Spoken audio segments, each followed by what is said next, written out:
Bueno, la parte de ciudad y política tiene 3 capítulos, que son los que yo voy a presentar ahora, muy brevemente. Uno de Santiago Bondel, que es sobre el emplazamiento de la ciudad, y cómo el emplazamiento de la ciudad no depende tanto de una elección, sino de donde había ciertos recursos con los cuales la ciudad debía quedar emplazada en ese lugar. Y un poco él intenta defender esa idea del lugar y no caer con, ¿no?, esta idea que Comodoro está mal urbanizado, mal ubicado, que no hay agua, etcétera, y responder a esos interrogantes. Otro capítulo que trata sobre el patrimonio, la preservación del patrimonio histórico, cultural de la ciudad, respondiendo a un enfoque de derecho, es decir, que hay una demanda constitucional por preservar el patrimonio, el Estado es responsable por la preservación del patrimonio y por lo tanto es importante saber qué va a pasar con esos objetos que hacen a una tradición, hacen a una vida comunitaria, que no deberían desaparecer ante una primera emergencia climática como esta. Y por último, ese texto lo escribe Graciela Ciselli con Antonella Duplat.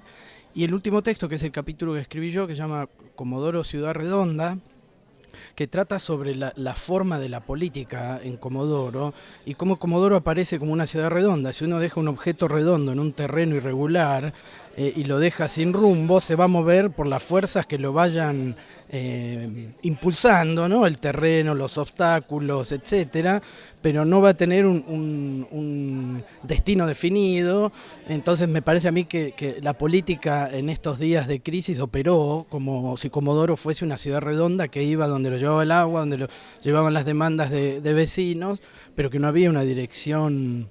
unificada, que está pensando una ciudad no solo para salir de la emergencia, sino a 3 o 4, 5, 10 años más, etcétera. Entonces, desde ese punto de vista, me parece que es interesante ver cómo, sea desde la geografía, sea desde el derecho al patrimonio, o sea desde algo así como una sociología de las identidades, uno puede ir viendo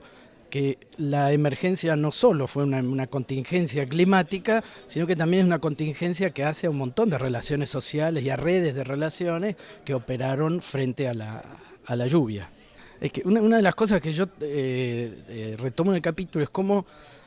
la política prácticamente se autoexcluyó al momento de la catástrofe. Lo primero que dijo el Poder Ejecutivo Municipal es: acá hay que dejar de lado la política y arremangarse para venir a trabajar. Mientras que en realidad no, precisamente es la política la que tiene que organizar esas relaciones sociales para solucionar problemas circunstanciales, coyunturales por la crisis, pero también para tratar de planificar qué va a ser del espacio cuando la crisis pase y cómo vamos a prevenir otras crisis, etcétera. Entonces sí, eso es llamativo lo que vos decís, porque la política se autoexcluye. Lo primero que hicieron es decir, bueno, acá sin política vamos a construir algo,